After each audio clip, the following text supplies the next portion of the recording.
Good morning, everybody. Well, good morning, good afternoon, or good evening, depending on where in the world you are connecting from. I know we have a global audience all the time that we do this, so it is always a privilege to have you all connected. And if you can, please let us know. I always ask people to let us know where you're connecting from so that everybody else knows. But if you can also say a little bit more about yourself, what do you do, how you're coping, how you're doing, whatever you want to share in the chat. We have a bunch of people connected in the call today, and I am sure that this will be a great opportunity for you to build a community, network, connections with people from all over the world. So it may be early to talk about this, but I think it's never too early to talk about what's going to happen after a crisis. And the reason for that is because very often when we are in a crisis, most of our attention, what I call our mental and our emotional bandwidth, is very much focused on what's happening during that crisis.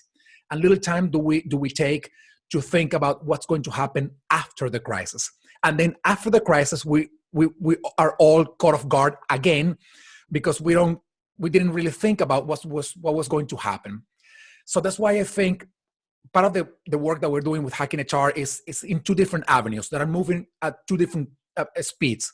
One avenue is making sure that people have the tools, the ideas, the insights, the stories to cope and survive these times of chaos and uncertainty that we're going through. So that's one avenue. And that avenue is, we're moving at one speed in that avenue. And the other avenue is making sure that we can be as ready as possible for the potential scenarios that we are going to be seeing and living through as when we get out of this crisis, whenever that happens, if it's in 2 months, 6 months, or in 1 year. So this conversation today is about the avenue of what's going to happen what could happen after coronavirus, how life and work could look like, and what could we do today and as we go forward in the future to get ready for that new, what I call the new work order. And there's a pun intended here. I think it's going to be a new life order, a new work order, because everything is changing and many things will remain the same as they were before, but many, many more things will also change and be different. And I hope they are different. I always say that I hope we don't just get out of this crisis to continue doing business and going through life the same way we were operating before. This is a wake-up call for humanity. It's not only a crisis, but it's a wake-up call for humanity, for us to really rethink the way we were operating in life and work before. So the new work order, what's going to happen after COVID-19? And we have a fantastic panel today to talk about that. It's going to be a very natural and spontaneous conversation. If you guys want to ask questions among yourself, I'm also going to be bringing some questions from the participants. So for those of you who are watching us live right now, please post your question in the chat. I'm going to try to bring them up to the panel. It gets a little crazy in the LinkedIn live sometimes with all the comments and questions. So please forgive me if I can't read them all. So we're going to do a round of introductions of this fantastic panel. But as we go through this round of introductions, I also want to ask you one question. If there is one thing, just the one thing, maybe the most important that you have in mind, that will change after coronavirus, will be different than what it was before the coronavirus, what thing that would be? So, Britt, should we start with you? Sure. Hi. Hi. Yeah, so I'm actually going to say something somewhat provocative. There are a lot of comments and ideas and just, trainings, et cetera, right now on how to work from home effectively. We're not working from home. We're working from home during a pandemic. So my kind of strong belief is as we come out of this is we're going to actually have to recalibrate and relearn what we think about remote work after this. We're bringing our whole human to work. We're bringing our families into the screens and other things like that. So as we go into this next phase, work from home is actually going to be different than we ever thought it was. We're going to take all these learnings and probably some more things as we move through. Fantastic. Thank you, Britt. Lisa? Hi, everyone, and thanks for joining us. So I'm Lisa Sterling. I am the former Chief People Officer for Ceridian, and am launching actually my own company. Picked a wrong time to do that. But here's the thing. Like for me, coming from the role that I've been in for the past 5 years, there's, in my opinion, going to finally be an absolute necessity for HR to take on a far different role in the organization. The role of the CHRO is no longer going to be able to be somebody who's grown up in HR. It's going to have to be a far more forward-thinking person that brings a blend of empathy for people and true business savvy in all elements of the business. And our overall operating model is going to grossly have to change. The way that we operate as organizations right now, and the bureaucracy that still exists in so many companies, and we all know they're being exposed on Twitter, LinkedIn, and other places right now, they're not going to be able to be reactive anymore. Those companies will fail to exist in a future world, or fail to have the talent that they need to perform at the levels they do, if they don't grossly become proactive, becoming more of a digital organization and removing all of the bureaucracy that has existed for many, many years. Thank you, Lisa. Chris? Thanks, Enrique. I'm still processing what I heard Britt and Lisa say. I think this is going to be a fascinating day. For those of you who don't know, my name is Chris Gagnon. I live in Austin, Texas, and I co-lead McKinsey's organization practice globally. So really pleased to be here. And I want to start by thanking everybody on this call. I think this is sort of HR's moment. You know, this is such a fundamentally human challenge, both responding to the crisis and what comes after. I've heard such inspiring stories from many people, probably who are on this call or in similar roles over the last few weeks. And I just want to extend my well wishes and hope you all are well, but also thanks. If I was to suggest one thing that will be different, I'm going to cheat and suggest two. One, I don't think any of us can gloss over the fact that we're all going to be more understanding of each other's humanity. You know, 6 weeks ago, if my dog was barking in the background or your kid came in a room, that was sort of embarrassing. And today, we all realize that we're all human beings with life, and that plays into the business model. The worst theories of organization have always been mechanistic. The best theories have always been humanistic, and I think we'll move towards that. But if I was to focus on one thing for the purpose of this call, I would say things won't be universally different. There will be a brand new set of winners and losers out of this. That we have a tremendous moment of unfreezing. I think many people, from CEOs to CHROs to employees, have long been dissatisfied with the bureaucracy and speed of our organizational models. Inertia is the biggest problem to change in those. We've got an enormous moment that takes all that inertia and flips it around. And coming out the back end, some companies will really build on that, and some companies will unfortunately slip relatively quickly back into old ways of work. Awesome. Thank you, Chris. And we're going to be digging deeper into all these aspects of the conversation. I'm taking a lot of notes because there are many things that I don't want to miss. Bhushan? Hi, everyone. I'm really excited to be on a panel here. And I lead our practice at PwC around people and organization. I would say one thing that's going to drive change here is we're going to care about our health. We're going to care about it, not just our mental health, our physical health, our ability to build immunity, our spiritual health, our financial health. That's going to be critical coming out of this. No longer do we have to apologize for taking care of ourselves, or maybe not wanting to travel, or not wanting to work 24/7, or having those distractions. And that's a good thing as practitioners and as HR professionals. Fantastic. Well, thank you for your introductions and those thoughts about what could happen and could change in the future.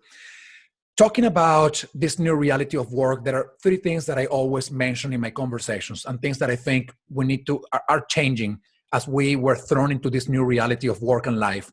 One of them is our mindsets, the way we approach life and work, the way we think about everything in life and work. Of course, that's been changing.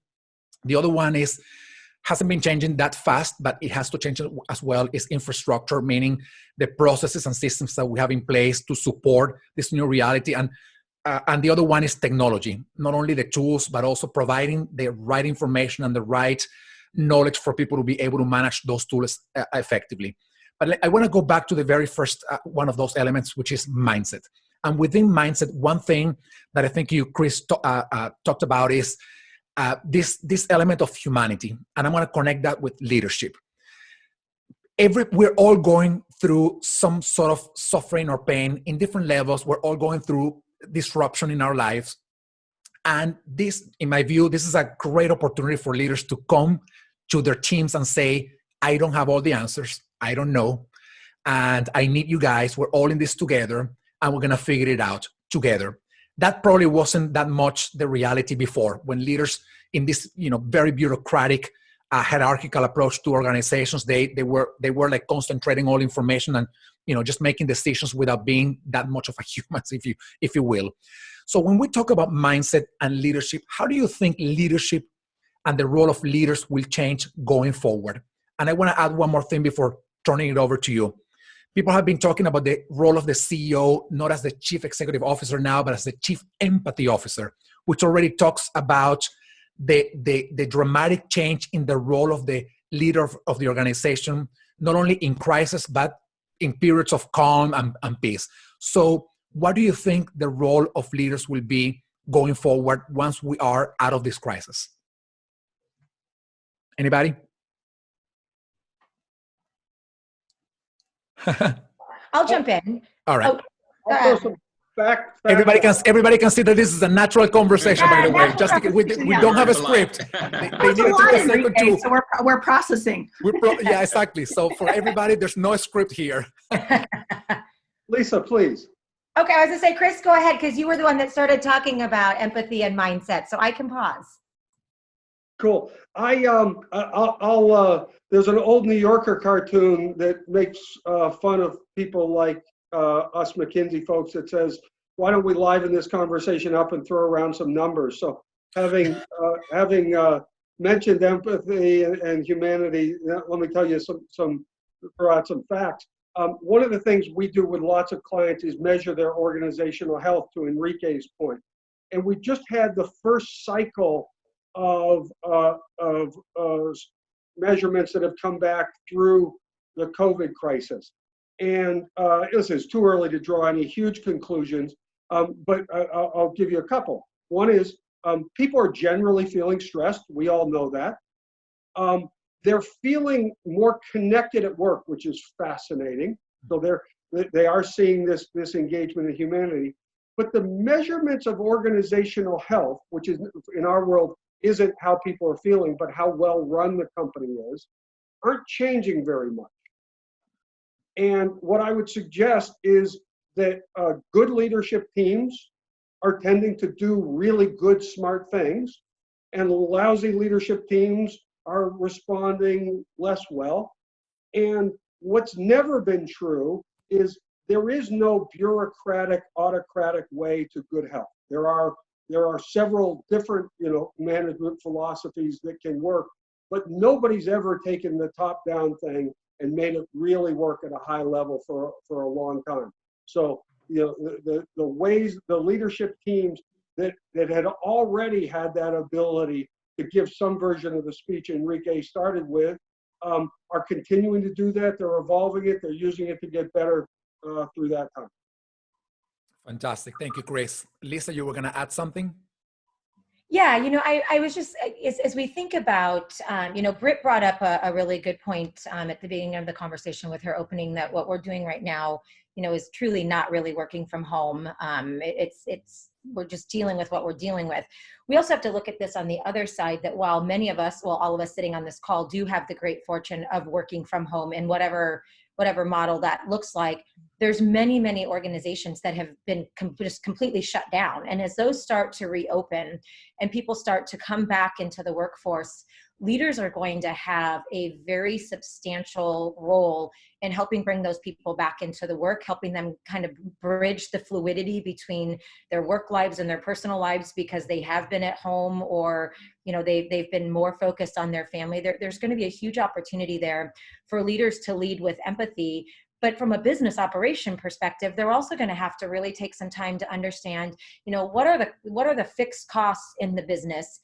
versus those things that really are not fixed? And how can they build a better experience for employees while not, accelerating their cost structure exponentially, but bringing in opportunities to maybe go more virtual, to be more flexible in the types of work environments? Leaders are really going to not have to do what I would consider the job for a while, and they're going to have to lead. And that to do that, they're going to lean in and they're going to have to get their hands dirty, working with employees on the front lines, really understanding what their needs are, not just in the short term, but in the long term, and then taking that and equating that into some type of overall business and financial strategy if they want to get back to the levels of production they had prior to COVID-19. Yeah, and I would just add back to the leadership, what we have seen is transparency and trust is a premium right now. So those leaders have to be empathetic. Many leaders of large organizations have been very public around what they're doing around their firms, if they have to make furloughs, if they have to make layoffs. So that transparency, which isn't always a natural thing for leaders to do, whether they be political leaders, whether they be business leaders, whether they be kind of supervisors on a factory floor. And so we're going to see more of that authentic leadership just being the norm going forward. People are going to ask for lots of information about, Chris mentioned health, but the health of their company. How's my liquidity? How's my cash flow? Can we make earnings this quarter? What does that mean to me and my job? So I think we're going to see more of that going forward. Yeah, I would just add a few more things. I would just say, our CEO in particular on Monday talked about how, this is not what we expected, but it is what it is. And there is this change now that leaders don't have to have all the answers. And actually to be really straight up about that, and to be forward and emotionally intelligent and everything else about the fact that I don't know, but we'll figure it out. There are some decisions, obviously, all of our businesses, I'm sure, are making right now that we're communicating to our employees. And I think back to the point that's been made, transparency is super important. People will hold us to that. I think, organizations already have a track record of trust, but there's a new kind of track record that's getting set out as we kind of move forward with this. The last thing I'll just say is this is new world for a lot of our leaders, because we are managing, it's kind of like we're on an ocean, and there are waves, tsunami size, of anxiety and grief that are moving through our employees, our customers, et cetera. This is a new world. And we're not sure, I don't think all of us, I know I'm not, in terms of how we're going to navigate through that, because we're going to be forever changed. And so again, expecting everybody to work the way we used to, if we're at 70%, we're at 80%, I think that's great given where we are. But again, most of our CEOs aren't trained to necessarily manage anxiety or grief. And so this idea of how we're in real time destigmatizing some of these things because we have to survive, I think is going to be very interesting as we move forward, because the conversations about mental health in the workplace are happening now because they have to, not because it's thought leadership. This is excellent. Lisa, please go ahead. I'm sorry. I was just going to say, Britt, you bring up a really valid point. And I think that, as you said earlier, Bhushan, that the transparency is important and the communication is relevant. We've got to hope that most of these CEOs are truly authentic and genuine in this, and it's not for publicity, because let's be honest, there are some people that are standing back now looking at their CEO saying, wow, you are a totally different person now than you were 6 months ago. And the question that I have is, are they going to remain that transparent, that authentic? Are the things that they're doing now in the time of crisis going to remain post-crisis somewhere in this new world of work? That's a thing we have to wait to see. But as important, we also have to remember that when things start to go back to the new normal, it's not like people are going to get past this in a couple of days or weeks. These are going to be long-term impacts, back to what you were saying, Britt. We have to be thoughtful about continuing the dialogue, continuing to be empathetic as part of our new world, not just as people recover and come back into the workforce. This is going to have long-term implications, even on our younger generations who haven't even gone into the workforce yet, because they're seeing this firsthand, because to your point, they're at home, they're watching our work, they're seeing what we're doing, they're seeing how our companies are behaving. Their expectations in 5, 10, 12 years are going to be greatly different than the generation right now. I want to acknowledge as well that, leaders are also human, and they are going through the same that everybody else is going through, but they have the role of the leader, right? So they have this added responsibility of of dealing with everything that everybody else is dealing with. You know, they have kids, they have the dog barking in the background, the cat jumping on the desk, and I've seen all that in the calls that I've done. Plus, they also have to be mindful about how their teams are operating, what's going on with them, and whatnot. And we're seeing a new. I see this not only as a tragedy and the catastrophe that it is, you know, COVID-19, but also as an amazing and incredible social global experiment at a pace that we have never seen before. In literally 3 weeks, we have changed behaviors, work frames or frameworks, and the way we connect with other folks and our coworkers. So, how do you think, you know, digging a little deeper into the role of leaders and leadership, how do you think corporate organizational structure will change going forward? Meaning, for example, bureaucracy, heavy hierarchies, communication, which is, you know, we know today we create so much information that is impossible for any bureaucracy to sustain the flow of information in the bureaucracy.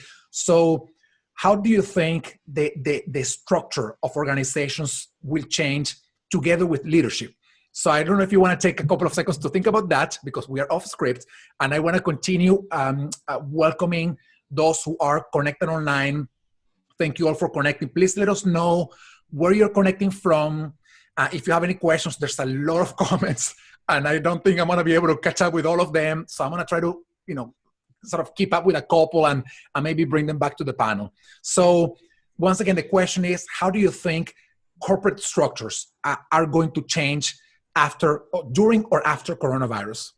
Yeah, can I go? I have a belief system. I had it before COVID, that the people leader, I think we all know this, organizations, you can have, you know, great top level structure, but at the end of the day, the people that keep the organization together are the people that lead people. And we have found out more than ever in this time that group is as important to us as anybody. So we've kind of leaned in and invested there. I think that's going to become more important. This idea that people are part-time people managers, or just because they were really good at their job, they got promoted. I think we're going to learn in this new world, that people leaders are everything to organizations. And leadership's important, and setting the tone is important. And don't get me wrong on all the infrastructure and everything else. But the value that we're going to place on people leaders going forward, I think is going to be exponential. Yeah, and I would just add to that let's say the next 6 months. So how the work gets done, where it gets done, what tools you use, what collaborative tools, what distance learning, remote kind of conferencing tools. For me, from what I'm seeing from our clients, is more important than who reports to who. Because these businesses are trying, many of businesses are trying to say, how do we think about our revenue and our profitability impact? What about our clients? What about a new source of revenue? And then slowly over the next 3 to 6 months, people will trickle back. Work will get done differently. There will be some people that want to have more flexibility. So locations, the work, the tools, the automation tools that you can use, where you're going to have offshore, you know, are you going to use India, or are we going to use, you know, other developing markets? Those are areas which are leading the conversation in terms of what needs to change rather than structure. But Lisa and Chris, your perspective? Yeah. I absolutely agree with both what you and Britt are saying. And I think, you know, we're learning, back to what Britt mentioned in the beginning of this call, in terms of using more technology. I mean, we are becoming more digitally led, and that's going to continue to accelerate as we come out of this, and we've been able to prove that we can do work from other places. I mean, I've always had this belief that work is what you do, it's not where you go. And that's being proven even more so for roles that we never thought could work outside of the organization and do it successfully. And so, you know, as you're saying, who does what, where they're doing it, how they're doing it, when they're doing it is really going to be grossly impactful to the replacement of a lot of the functional silos and the functional separation that we have in organizations. And I think you're going to see a lot of organizations go back and look at things like the microchasms of teams, and where there are types of micro teams in the organization, and they're going to start to flatten some of that out and create more of a network infrastructure, or more of a kind of a nucleus infrastructure than our traditional hierarchical approach that we've always taken. So I'm hoping that happens sooner rather than later, because I think it would be far more efficient for what Britt was mentioning about leaders really being able to lead and giving them the opportunity to do that successfully. Yeah, to make this more fun, of course, I agree with what you guys said, but I'm going to pretend I disagree and try to pick a fight between Lisa and I and Britt and Bhushan around this. I'm really swayed by some of the stories I've heard recently. I'll tell you just two of them. One big company was a retailer, and they had an initiative plan to move to a curbside delivery model. And the work plan for that initiative was 18 months long. And when COVID hit, they went operational in 2 days. Wow. Second story is I was on the phone with an industrial company, and they said, hey, we've got to confront the reality that we are currently working at 100% production with between 25 and 50% of our workforce. And I think that was not done by the traditional hierarchy. I think it was done with three things that are structurally going to change. One is organizations are going to flatten. And as Lisa said, the only way you flatten is through team-based organizations. Otherwise, you just can't get around the math of how many direct reports a people manager can have. Second is decision systems are going to get rewired for greater speed, because people, as one of my clients said, we used to tell ourselves we can't go fast. We can't tell ourselves that anymore. We just went fast. And lastly, talent. Bhushan made a point that really I thought was really important earlier around expectations. The people who did this are going to have different expectations, not only of their leaders, but their entire deal with their company. Now, that doesn't extend to all workers. My guess is the 9 million US citizens that just filed for unemployment don't feel very valued today. And hopefully one of the things we'll talk about is how we as a society can get them all back to work. But I think we all have to face the notion that some workers add more value, are more critical. Some pools of workers are more powerful than others. And those groups are going to have an entirely different set of leverage around those expectations, meaning if they don't think you're authentic and they don't think the employee value proposition is good, you're not going to get that heroic behavior for very long. I want to, this is fantastic. I want to try to frame the conversation around the three elements that I mentioned at the beginning: mindset, infrastructure, and technology.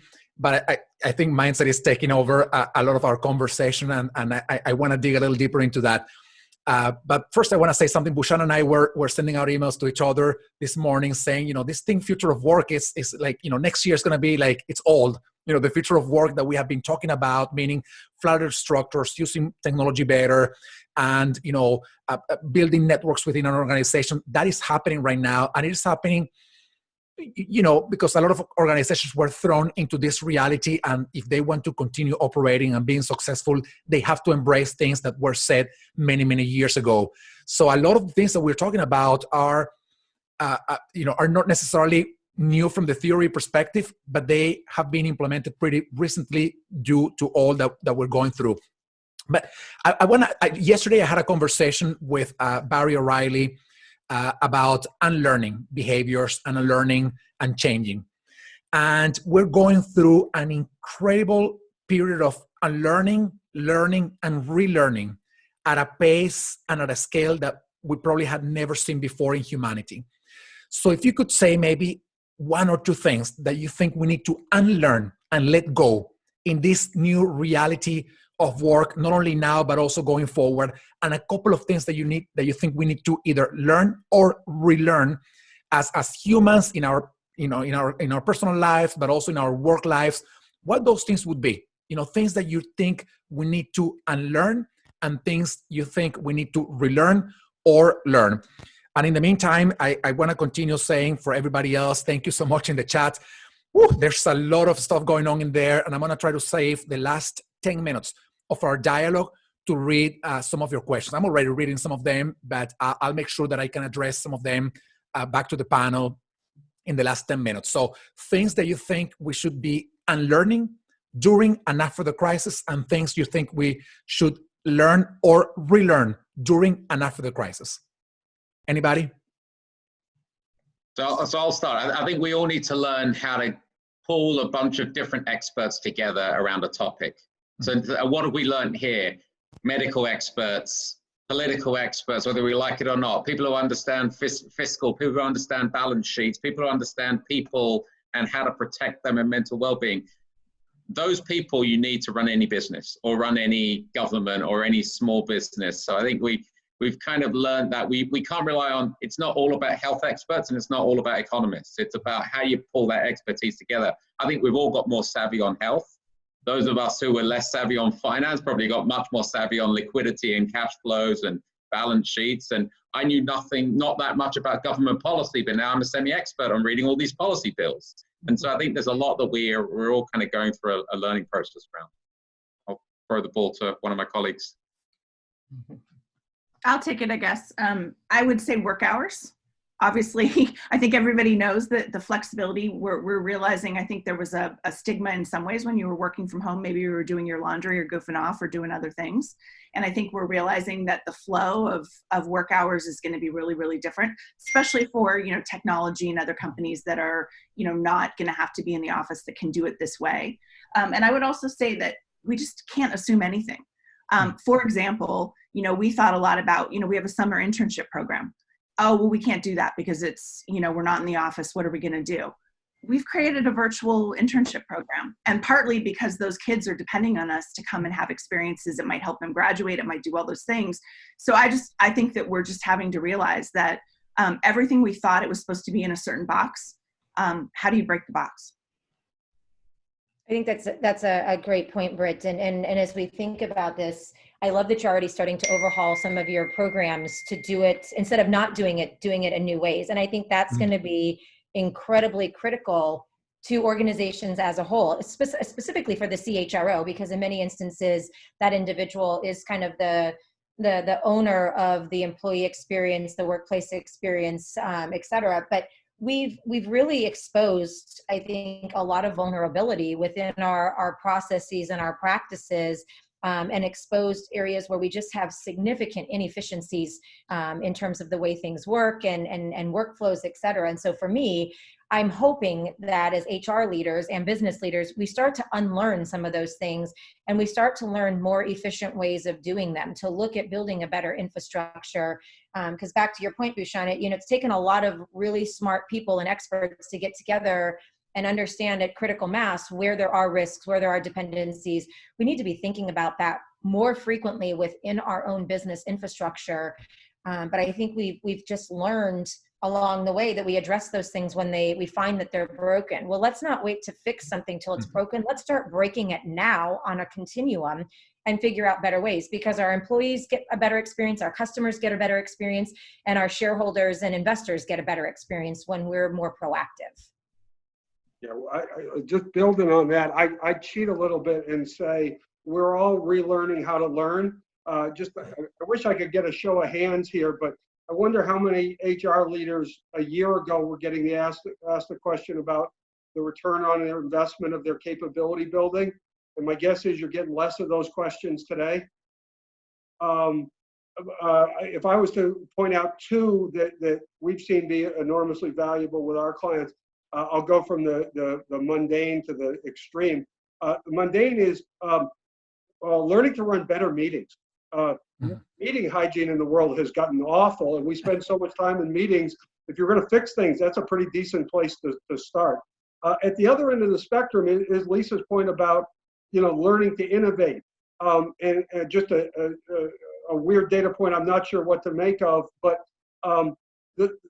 as always, the small have an advantage over the big. And my observation is the first delivery robot just came by my house, and it's from my local grocer, not Amazon. That is a perfect segue to the next bucket of our conversation, which is technology. I mean, I think we should stay actually mindset, but we have to move on to the next one. There's so much to talk about. There's always been this tension between the role of humans and the role of technology in the new world of work. And probably if we had this conversation 4 months ago, we would have continued sort of saying, well, artificial intelligence, automation will replace humans at a very fast pace. There will be new jobs created, but we need to upskill and reskill the workforce to be able to fit into those new jobs, etc.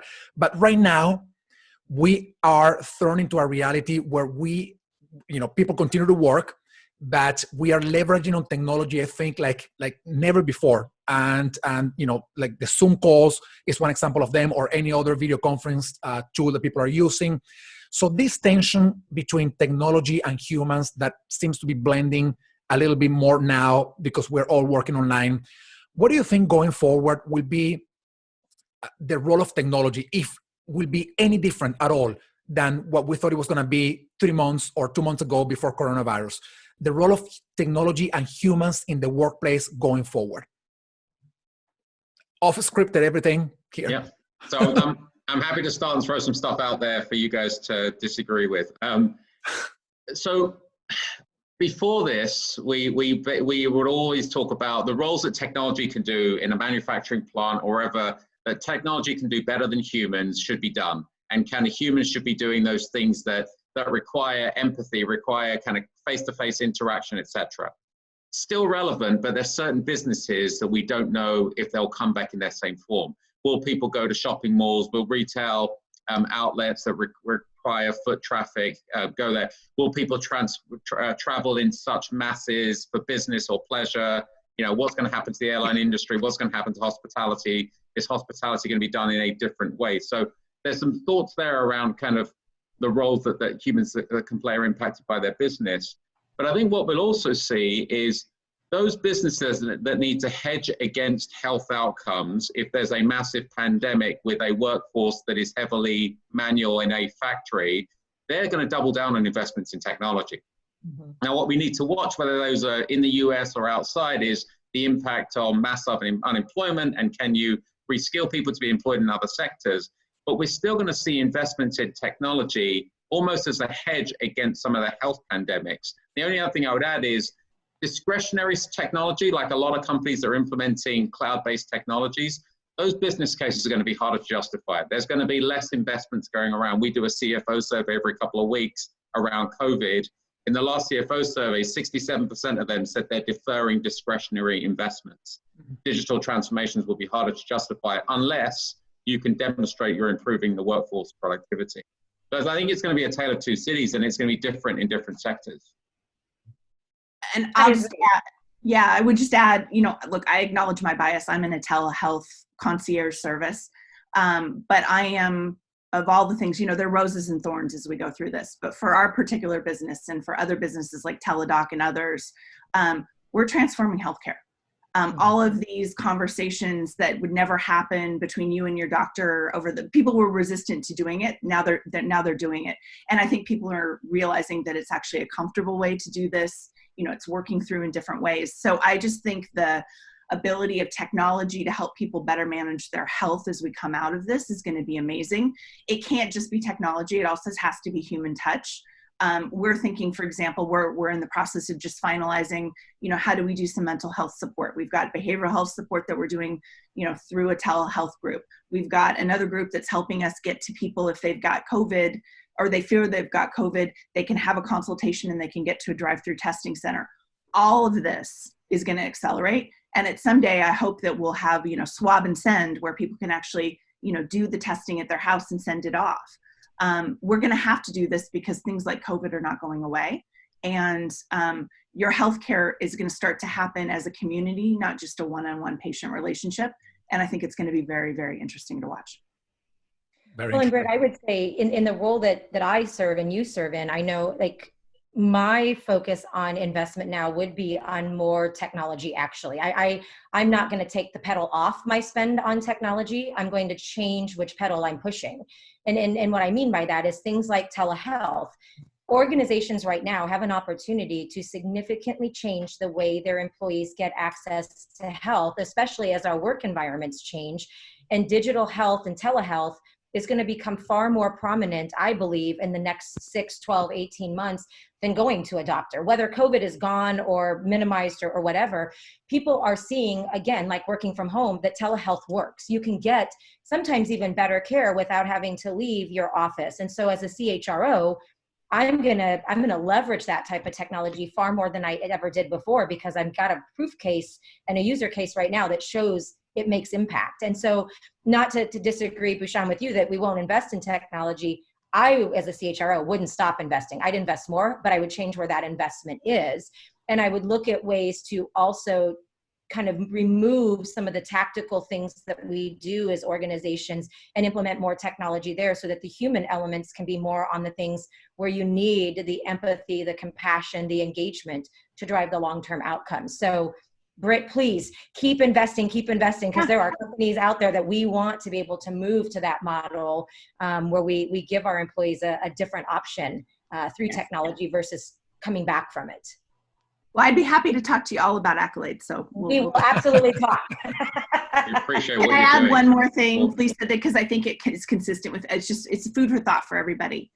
The EAP model does not work in a pandemic. No. And I think it is ripe for opportunity there. I think telehealth and other things have been really phenomenally interesting, but EAP, the combination of all of that guidance, is not done in a digital way that serves us. And that's not to pick on any of the EAP providers. They do good work for us, but I just think from an innovation perspective, I'd go there. I would agree with that. I mean, over the years, I've seen less and less organizations using their EAP programs effectively, because it does feel like it's more reactive versus the proactive and prescriptive approach. I mean, I can't log on to an EAP right now and really get a prescriptive experience that's telling me what I should be doing or what I should be seeing. It's all very reactive of me going and searching and looking. And again, I'm with you. I'm not picking on the providers, because there's wonderful ones out there, but I think they're gonna have to change their business model too if they want to stay in the game in a future world. We were, over the past, I wanna get a little controversial with one more question about technology. Over the past 3 weeks in the United States, 16 million people have filed for unemployment benefits, which gives us a little bit of a look of what would happen if technology gets implemented too quickly and a lot of people massively have to go, to file for unemployment because they may not have the skills needed for the new jobs that are being created, and probably those jobs won't be created at the pace that people will be, leaving the workplace. In Africa, I was just reading this morning, the chief economist officer at the World Bank saying that now, for the first time in 25 years, Africa will be getting into a recession. So a lot of people will probably be losing their jobs as well.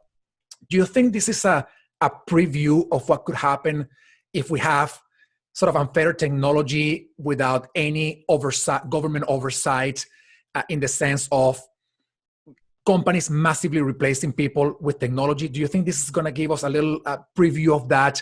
And would this be the right time to start making the societal changes to make sure that not that we prevent the development of technology, but that we protect people that can go massively, to unemployed if this happens at a fast rate? Do you have any thoughts on that? So I'll start, Enrique. Coming from a tech background, I think and I'm going to play off the mindset thing, we have to change our mindset somewhat around technology. I mean, too many people look at technology as a disruptor versus an enabler.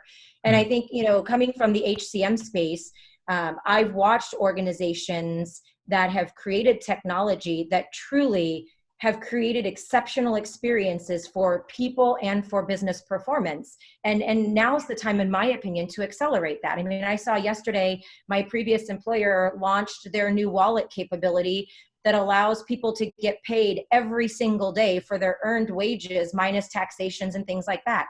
That has to continue, because more now than ever, people need access to their wages every single day, not this outdated concept of a payday that happens every 2 weeks. Yep. So I think I want to be really careful in saying, we want to slow down technology or things of that nature. We need to accelerate technology, but in ways that it enables people and businesses to have higher rates of success and performance, and not, again, take our foot off the gas in a time like this. If I may ask a question to that, for just to the question that I asked before, the reskilling and upskilling piece of that conversation, because it's, yes, we want more technology to enable people, but if you think about it, even some people didn't know how to use Zoom before getting into the coronavirus crisis, and they had to learn how to utilize Zoom or any other tool that they are leveraging on right now to be able to work. So how do these two conversations go along with each other? Leveraging on technology, enabling people to utilize technology, but also reskilling and upskilling them to be able to effectively use that technology. Chris. Enrique, I want to be clear that, it's not our place to comment on policy, but I think we've hit on two important dynamics. One is technology will continue to accelerate. I've spent a lot of my time, trying to study and work with the leading, most aggressive businesses. And COVID or not, this is a trend. And to Bhushan's point, in a world where you value resilience more than the last penny of cost, moving things to technology is likely to accelerate in the long term. In the short term, people's budgets will do whatever they do. That means we have an enormous societal challenge producing people who are prepared to succeed in that world. I love Lisa's language there. We've had a huge initiative along with many of our clients and leading companies around the future of work and trying to scale the nature of the change in people's skills that have to happen to give them a chance to succeed. And we're either going to meet that challenge, or those people aren't going to have as many jobs and roles in the new economy. And then we have the societal challenge about how we deal with and support with that. So I don't think there's any free lunch here. And if this crisis has taught us one thing, it's how interdependent we all are on each other. And anybody who's carrying around a view of, some people can win and a lot of people can lose, has got to recognize that's less true than anybody thought it was. Yeah, and the 16 million, to the point on the 16 million are blue collar and in heavily impacted small, medium businesses. The stimulus package, the CARES relief package is going to help some of that for a small period of time. But to everyone's point on this call, if we're not making the 16 million, and that number will obviously grow, employable in the future and reskilling them on more than just technology skills, but supply chain skills, manufacturing skills, giving them liquidity, giving them the ability to learn if they're furloughed now, how to read a balance sheet, how to engage in a conversation, how to innovate. There's going to be a lot more.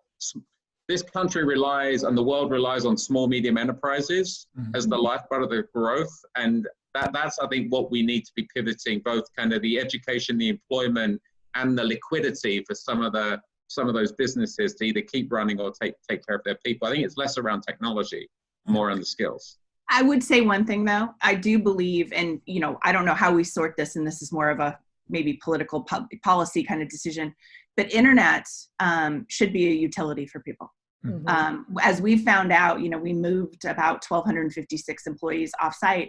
Not everybody had stable internet. And so we were able to do some things as a company to make sure to support those folks. Obviously, we've got all kinds of different challenges we're facing with kids in the home and trying to manage through all those things. But the bottom line is this internet is not equally distributed. We're seeing it in terms of how things are happening for kids that are home that may not have the same access that other kids do. And so one of the things, we could have conversations about universal basic income, which I think we should, but I think internet is a differentiating factor for people right now. And we've got to figure out how to clean that up. Yeah, and we also realized during this crisis that our technology infrastructure isn't even ready for something like what we're going through right now. I mean, Not only people with regular, reliable access to the internet are enjoying it as they were enjoying it before, because now everybody's plugged into the network, and we are demanding way more resources than we ever demanded before. So what's going to happen after coronavirus is not only the changes in mindset and technology, but also the rethinking of our infrastructure. Because if I was government, I would be just thinking about how vulnerable we are to something like this happening again, right? Enrique, we're finding out most of our infrastructure in New York's based on COBOL. They can't even find people that program that anymore. I read that recently. Yeah. No, 15 I years was old. just saying, and again, I don't, I'm not an expert, but from a reskilling perspective, there's so much we could put people to work to do, rebuild some of these infrastructure tools. And I think if we're really smart through this work, it's not just roads. It's also everything we're doing to facilitate unemployment, et cetera, et cetera. So, I think internet's the basic piece. Is internet a utility? Perhaps. Yeah. I want to move on to the last section of our conversation. For everybody tuning in today, we're talking about the new work order. What's going to happen after COVID-19? Some ideas, some forecast of the possible future. And we started our conversation talking about one bucket mindset. All of them interrelated, of course. The second topic that we were talking about was technology. And the last topic that I wanted to bring up with you is the process and system infrastructure. And let me just dig a little deeper into what processes I mean. And this is very related to HR. I think we are finding out that, we already knew this before, but now we're finding out more that many of the HR processes that we had in place in our organizations were not really delivering the value, not just for coronavirus or during coronavirus, but even for a normal organizational operation. So when you think about organizational processes, HR processes, what do you think will be changing going forward? What do you think will be maybe dramatically different going forward? And I just want to give a few examples of that. It is, how do you facilitate culture in an organization?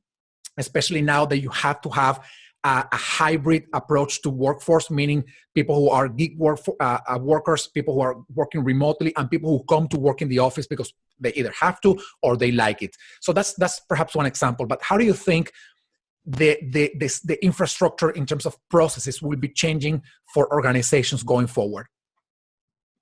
So I'd say a couple of good things we've seen is the recruitment process for some of those retailers that need to recruit 100,000 people. They've taken a 2-week process to 2 hours, many of them. So kind of, innovation is desperation is the creation of innovation. So we've seen that in recruiting. We've seen some companies move performance management to say, it takes us too long. Let's either defer it or simplify it this year. We've seen that across a number of sectors. I would say that a process that HR can be taking the lead on, and what we've talked about today, is how you measure stuff. So it's no longer about the shareholders, it's about stakeholders, and stakeholder capitalism is what everyone's talking about.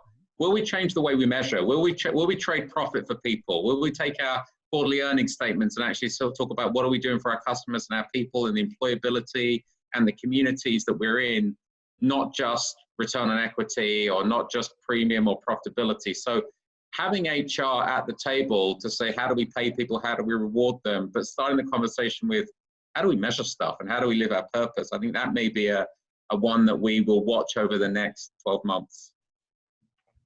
Awesome. Anybody else wants to? Yeah, I would add, I think we've been in the midst of a revolution in HR. This audience isn't going to like to hear this, but if you ask CEOs about HR, they think it's very important and they have very little confidence in it. My simplest soundbite about why that is we've done, HR and talent exercises kind of from a talent process point of view, as opposed to being linked to value. I think there's a growing number of HR professionals, many of whom I expect are on this call, who are saying, no, I'm not going to be the topic at the end of the board meeting. We're going to be so directly linked to what are the critical value levers in the value plan here. And everything we do around linking the right talent, setting culture, performance management is all going to drive to that. And I think that's got to accelerate. That's the hope. I am so hoping for that to happen. I was hoping for that to happen before the coronavirus crisis. And I am hoping that now that we are thrown into the fire of change, we really take this as an opportunity to say we can't continue to operate the same way we were operating before. We have to not only tie our practices to value, but does any of the things that we're doing make sense at all? Should we just leave them behind? Should we do something differently and whatnot? Anybody else wants to add something to this? We're going to go through a very fast lightning round of questions and comments, and then we're going to wrap it up. Britt, I'm sorry, you were going to say something. One quick thing, benefits are going to become really important. I think there'll be an open discussion on employers and what that means, especially given what's happening with what we're seeing in terms of unemployment. But mental health benefits will probably be expected. And lots of conversations about how we think about leave. Leave could be revolutionized through all of this, both for us, for folks that are now essential workers, et cetera. I think those benefits is going to be a lightning rod of a conversation. Excellent. All right, so I'm going to go through in the last 6 or 7 minutes of our conversation, I'm going to go through a very quick round of reading either comments or questions from the participants in this call, and just to hear, how they, your thoughts, pretty briefly about them. One question is, what advice would you give to those starting new roles or bringing on new employees during the pandemic? I'll take that one on because I'm 90 days into my job. So it's been quite an adventure. What I would just suggest is, we've just got to think really thoughtfully about how we're keeping people connected. Who's their onboarding mentor? What are their touch points? We usually do good programs and everything else, but how are you making sure that that person is getting connected and taken care of? We just did a program where we looked at everybody that had been hired since January and how to reach out to them, but with like a couple points of people, not just an HR person, but a business person and others to see how people are doing. So much of this is about making connection and making time to see how people are. Excellent. Another comment here. Adaptability of talent and leadership skills will be critical in the new work order. Thoughts? Yes. I mean, yeah. Yeah. Anything else you want to add to that? Yes, you want to add anything to that? I would just say that for the HR professionals on the call, not staying in your HR lane, I think is critical. Like we said, everything is a people issue, but there's also a strategy, a business model, a liquidity, a health issue. And just push yourself into that virtual meeting, bring the people stuff to the agenda, even if it feels like someone's doing how do we drive new sources of revenue? There's a people impact there, because how can we reskill, re-employ people? So I would just say, just don't stay in your lane. Mm-hmm. One thing that people always bring up is this idea of HR owning digital transformation, because they want to make sure that that people are taken into account, and then moving on, the implementation will be in the hands of IT. What do you think about that? What do you think? Who should own digital transformation, at least the design piece of a digital transformation process in an organization? So, Enrique, I'll just make my comment, and then I'd love to hear others. I think it's very much like culture. It's not an HR thing; it's an everybody thing. And I think that's the reason why a lot of things, back to what Chris was saying earlier about HR, a lot of times things don't get implemented in the way that we desire, or there's not the accountability and ownership across the organization, because we throw things in HR's lap and say, well, this touches people, it's your responsibility. No, it's every single person in the organization's responsibility in terms of ownership. Technology should be a joint ownership and collective amongst the entire leadership team, because it impacts all facets of their business, the people side, the programmatic side, and the outcome side. Yeah, I would try to reframe that question whenever possible. If I is general advice around that first question, I would say focus on outcomes, not processes and steps. Implementing technology isn't the outcome. If it is, technologists probably should be responsible for it, because what do you know about technology? But if performance is the objective, and you need an integrated system of people and technology to deliver it, then back to Bhushan's point about what do we all have to learn? We all have to learn how to work together in ways that are cross-disciplinary and respect each other's expertise. That's got to be a team game. Excellent. Anybody else? All right, I want to read this one. This is always a very interesting. How do you integrate the ideas and the knowledge from people who come to work in traditional structures, but they come from non-traditional roles? Meaning they have already been working remotely, and now they work in a company that asks them to just work from the office. So how do you, what do you suggest to integrate those views from people that are, outliers to the traditional way an organization operates? I think that's where we can actually use the technology to level set, like have a brainstorm using the collaborative tools, have Zoom meetings, get to know people, be vulnerable, bring your whole self to work, bring your dog and your kids, and kind of get to know people at a different level. That's one advantage of being in this horrible situation, that we're all able to do that right now, and can continue as we transition back. I have one statement here. Trust your people. They no longer need to prove that they are actually working. What do you think about that? Agree. Yes. I think, I made a LinkedIn comment or a post about a couple of weeks ago saying that never again should we allow anybody in an organization tell parents that they can't be promoted or that they can have access to leadership positions because they have to take care of kids, especially now that they are doing the work while they are at home. So they are managing everything together. And we've heard this before, parents being, pushed aside of promotion opportunities or, growth opportunities within a company because, maybe some leaders think that they don't have the required focus to do the business and not to, instead of managing all the things that they have to manage. So, very, very interesting. Let me see. I want to jump in there with Sure. an obligation I think we all have. Collectively, we've all made progress against diversity and inclusion goals over the years or decades, however you want to measure it. Certainly not enough. We're certainly not where we want to be, but that's not my point. My point is, if you look at other recessions, I recognize nothing is actually like this, but they've all led to a reversal or a slowdown of that progress. And I do think as HR leaders, we have a particular responsibility during this crisis to make sure that we don't backslide on those dimensions for some reasons of expediency. Hear, hear. Yeah, especially for working parents and low income, lower socioeconomic people that can be impacted by this. We're not talking enough about that topic. That's a great point. Absolutely. Well, time is up. This has been, I think we're going to have to do this again because there's so much more to talk about. Britt, Lisa, Bushan, Chris, thank you so much for joining today. To everybody who is watching online, we're going to be uploading the video of this conversation in our YouTube channel. Please connect with them if you want to connect with them, and tell them to join me again for another conversation because this has been fascinating. And I think we have so much more to talk about, to continue forecasting possible ideas for the future. So thank you so much for joining, and I hope you all stay very safe and healthy and strong, and that you all know that we're all going through some level of disruption. We're all here, and if you want to talk to anybody, we're all here to share ideas and connect with you, and nobody's alone during this crisis. So thank you, Britt, Lisa, Bushan, and Chris.